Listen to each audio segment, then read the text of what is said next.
Fatimata Binte fedde towre rewɓe Gabon fof ngari wi salminde ɗum ɗum bisimilla a ari a tawi ɗo yiɗɗima a tawi ɗo enɗam ma a tawi ɗo Cheikh Oumar si wiyama Cheikh Oumar noon ɗum fuude Cheikh Oumar ala falto wona Fuuta mo Mali o wona mbo Massi o wona mbo Tooro enen fundinde Cheikh Oumar sabu Cheikh Oumar ɗo ummorde nde yaade ɓiɓɓe Fuutankoɓe fof ɗum noon kala ko gooto e mumen waɗa ma yaade Fuuta wadde ko Fuuta ari hannde notaade e wiide ɗum bisimilla e wiide on kadi ko ngadduɗa ko e ko mbatta ko amin jaadema ha yeeso Allah amin jaadema ha yeeso Allah par ce que ko jaata ko ɗum ko fiɗum jihad Cheikh Oumar waɗi jihad mum ko ummade Fuuta ha yetti Nioro ha yetti ala foɗi yahade andu e mawnini diinu ene holla islam anne mbaɗɗa koko jihad ne aɗa yaha aɗa winde enɗam mbeɗa yimɓe fof no gonta goto ɗum kadi ke jihade jeeya amin ñaago Allah tan ko mbatta ko haala ka so tawi wonko oñi hen gandon ko baɗɗiɗo yanat kadi ko neɗɗo tan woni mo timmani hasa assalamu aleykum wa rahmatullahi wa barakatuh ɗen kadi koɗe men mo jinnoɗen yiide ko adi hannde e bismoɗen kadi Fuuta fof no fotiri wonnoon kanko tan wawi wiyeede wonde ko Fuuta kadi enen mbawi wiide hannde kadi koye Cheikh Oumar tan ko Fuuti tan ko o jooɗiɗen ɗo ɗum noon ceerno min calminima min juurimama amin bismimama e bisimilla o noon kadi wona tan e ɗemɗe koye nder ɓerɗe amen ga to pittali amen to ko toon min bismima e hannde no wayno min juuride min dañi chance min dañi fattange huttodirde e Cheikh Oumar Foutiyou Tall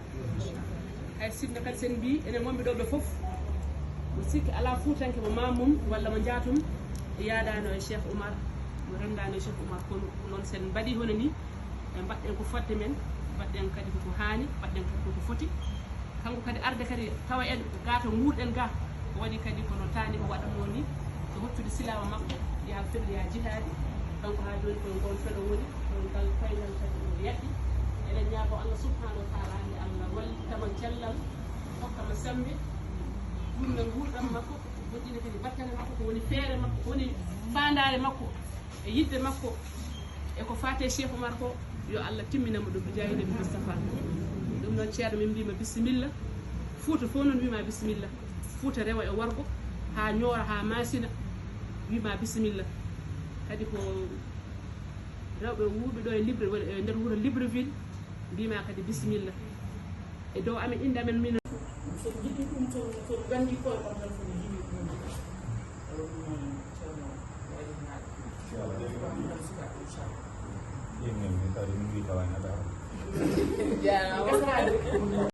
eɓɓuɗo so paati to sesmon social o yuuti assemblée tawa oɗum ganduɗen eɓɓo heddo noon gonata ko liggade e nder eɓɓo ha ndenon lawol kuccuɗo fofo koye ko masito noon ko ɓingueli ɗumen ha ɗo moɗen mbisa on koye inchallah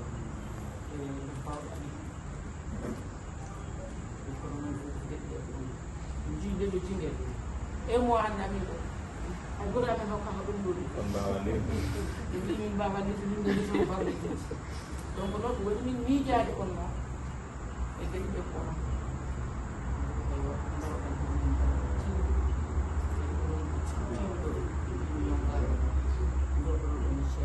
kalbu sukki o e maɗo suban ko pour ha keɓɗo so keɗi moon on kam son pami kadi on ko ɗum ko gonga ɗum gonga o tan ko enen en jii ko enen goni fofof minen fof min ngari joni min emin gandi sa joni Allah jaabo oɗo takkusan ko takkusan barkinɗo wonande amen to jaara ñaagiri ɗo kono ngol ɗo lawol noon ko ngol Allah yiɗi on keɓon duwaw keɓon fayida keɓon ko jeyɗo ɗum ko onon jiɗi nek sa ƴeewi mi makki salaire ɗo nde tofe rokke ko onon groupe mon oɗo mbiya yo tawdir makki ay tan wona maanaam sa tofoyade ko makki nden kuutor toon oɗo noon adda ko million ɓam onon jeeyi sukaɓe yiɗi ko liggodirde e moɗon dañon ko heɓere hen ko gardu ɗo mawɓe tampiɓe sukaɓe keɓɗi toon mbattu hakkille noon ko yahre ɗo koko seeri haaldere won yimɓe keɓani onon jeeyi ceernoɓe sukaɓe e rewɓe onon goni sukaɓe muɗum ɗo ɗum tan jimɓe basade on jinnama moɗon ndemi guesa men hay paari onon Allah addani on ƴeewi turta dañde ɗum seeri so jeeyi mbaɗi consulté koye moɗon janggo no poɗɗon hande kon jeegom janggo il faut kono sappo jeegom neɗɗo mbaɗa compte andi ceerno ɗotan kaɗandi ceerno allahumma salli ala sayyidina kadi ɗo henno kon mbawɗam fof so ɗoɓe tan jahat won min jogino seere ɓaroɗo joni ko ƴukkuɗe bokko mon ne paasa en juule ga en koore kam min kaaɗo min jaha min natta arde a faami warani hokkude lawol diino o noon ko Allah rokkimo ɗum kamko jogui ɗum kamɓe jogui ɗum kamɓe kollata ɓe mbiyen jangge juule ko lawol kono wonko addanen kanko wonko waɗi osé o addanen ƴeewa rewde hen mbawi famde ɗum taw kadi eɗen mbawa jogade ɗum eɗen naftoro allahuma salli ala sayyidina on jaara yo ɗum ɗonni kono sukaɓe tan jinem haalande ɗum seeɗa dagal aduna gonɓe wuuri he pendant duuɓi nogas kamɓe jooɗi ɓuccino maɓe fof iɗan jinna makko te jinna makko fof yontaɓe gatortomi ko kanko o farmar gadio adama gadio mi yontaɗo wuuri he ɗo fuutankoɓe ɗum makko nena ene andi kalami ɗo ko fuutankoɓe nennata ɗo ɗum tan weltata o Aïssata yummako nan ɗon bamako nan ɗon bamako ari nan ɗo Fouta fedde Fouta mo fenno Aïssata Fouta ngo fof jona ɗum Galasar cemmen Foutanke te air Sénégal air Afrique hokki ɗum ɗo koye konngol ɗum noon ko Foutanke o salam si e rugoyi neɗɗo fof gonɗo woni he ilata garɗo hanki hay garɗo hanki nani dile ma on ko ganduɗa en han te mbiɗan rugoyi ko neɗɗo ma ɓaydi ba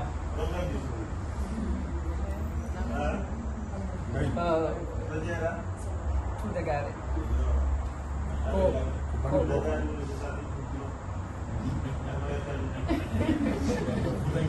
tagi mi yidde haaldere on ko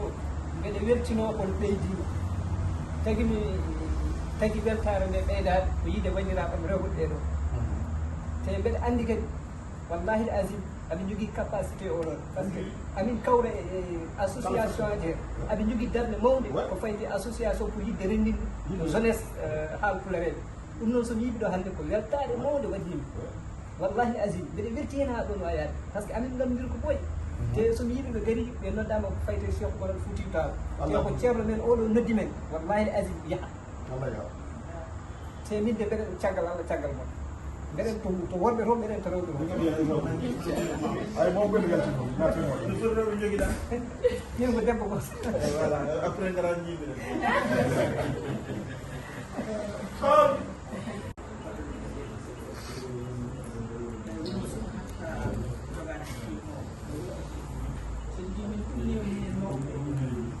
miijade on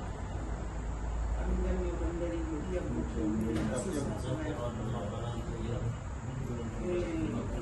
ko noon kon hennino addani min miijade ko dow dokki ko doole keppoto golla minen ko fewte ɗo ko fuddandema e kanko ha yetti minen ɗo ko addani ɗum ɗo ɓe ɗum sukaɓe tan min gone gollande ɗum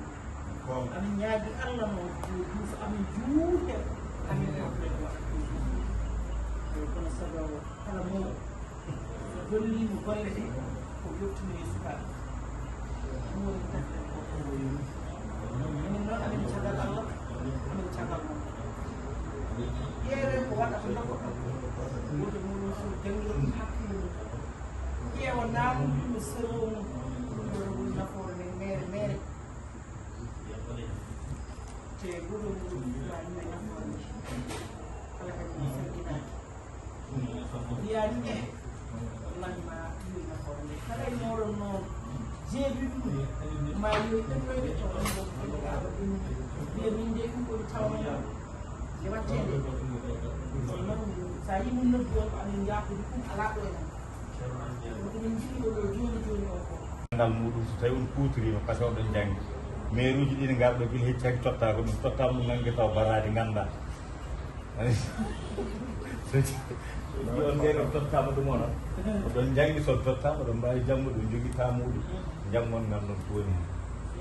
hen so gandi ko woni hen ha paari noon ƴettoɗon yidde ko woni heen ko tawno ko koye mooɗon so jiɗi tan jiɗɗon ko koye mon woni e ɗeɗo defte ko sa janngii ɗum tan yiyaten hoore ma mi nani nani Mamadou haali Mamadou wi ko tanum Cheikh Oumar aha ko eɗen goni tanum Cheikh Oumar noon par ce que Cheikh Oumar lowi Cheikh Oumar de Cheikh Oumar fuutiɗo ko joftin hoore makko e fuutaki goto men foddite makko geɗal donc c'est pourquoi jangge ɗum te taɓe yidde ɗum ay neɗɗo tottede sattani mais nangude ko totta ko satti nangirton ɗum noon ko onon jeeyi won génération goto takkiɗa hen fedde moɗon taw dokkake Cheikh Oumar Haydara wona ɗemgal wona Fouta mataw ko diine soɓe compitima ɗum ɓe keɓtata juuɗe moɗon heddo oɗon mbiya aha ko ni wano walla minen gadi hebde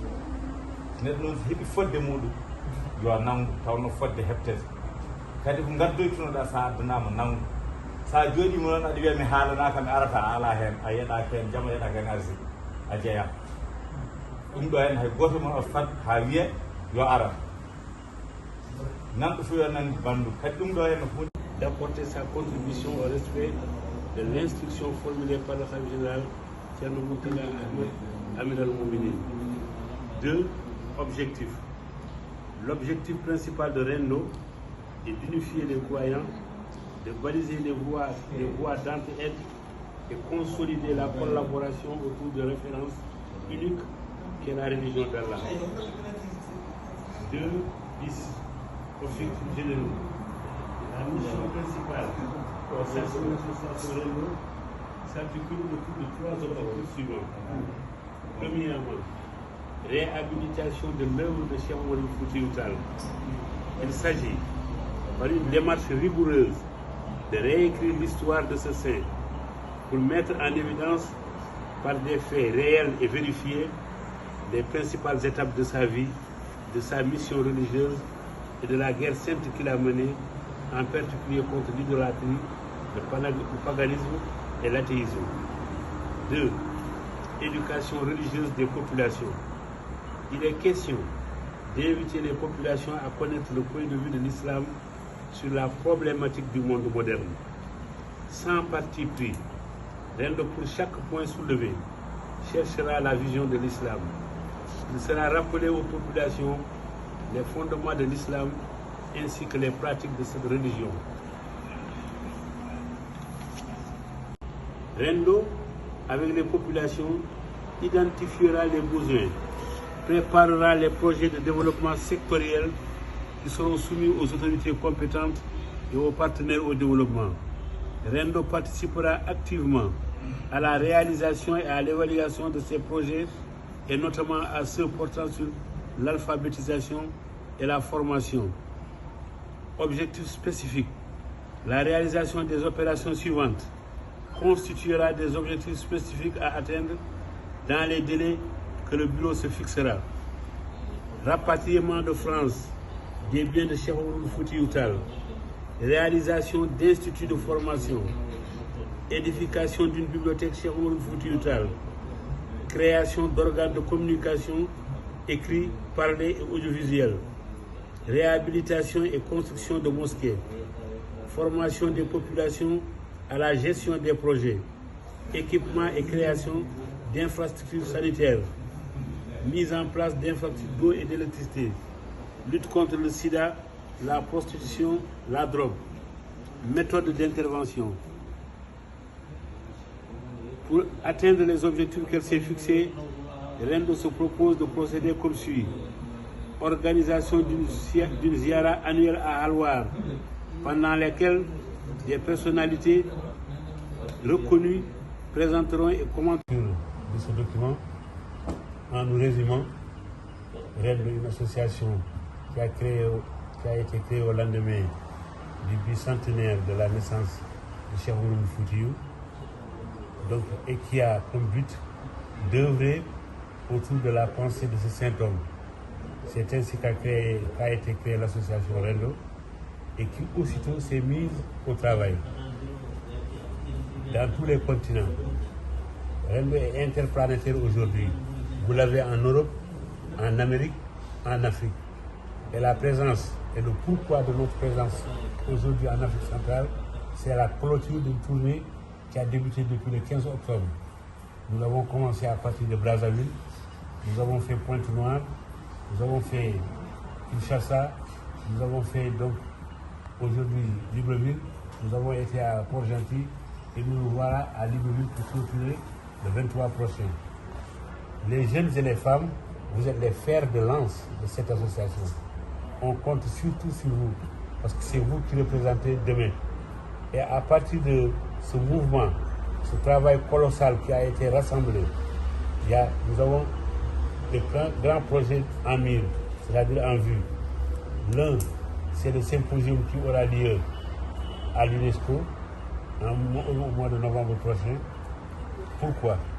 Parce que pour magnifier l'œuvre de Brazzaville qui aura lieu en mai 2022. Tout ça, c'est pour magnifier l'œuvre de Cheikh Oumar Foutiyou, c'est pour le rétablir dans sa position. Parce que des fois, il est méconnu, des fois, on ne le prend pas tel qu'on devait le prendre. Et au-delà de cela, il y a un autre projet fondamental, c'est l'érection de Halwar comme ville lumière aux 9 lieux de culte. Érection veut dire qu'on va ériger Halwar. Pourquoi? Parce que pour magnifier El Hadj Omar, pour lui rendre grâce, pour lui rendre son honneur, pour le couronner, on prend le sacre obtenu au siège de l'UNESCO et on revient de manière fulgurante à Halwar pour le magnifier encore plus, pour le hisser très haut. C'est ainsi que 9 merveilles vont être implantées à Halwar. Halwar qui est, comme vous le savez, une zone désertique, semi-désertique dans le Fouta. Une Halwar est enclavée dans l'île à Morphine. Entendez l'île à Morphine, la zone de paysage qui se trouve entre deux fleuves, donc enclavée et difficile à atteindre et il n'y a pas d'infrastructure. Donc, en rehaussant Halwar, on rehausse toute la zone. On rehausse le Fouta, on rehausse la zone. Et ainsi, quels sont les 9 lieux de culte qui auront lieu à Halwar? On construira une grande mosquée qui aura comme capacité 46 000 places. On construira le temple des Lumières. Entendez par temple des Lumières. On a un pula.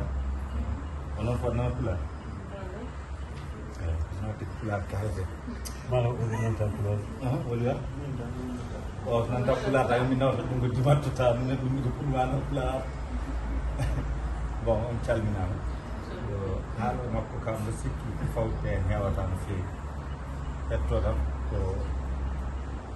adda ko so yama rendu mo sikki onon gandi ko rendu firti. Ko firti rendu.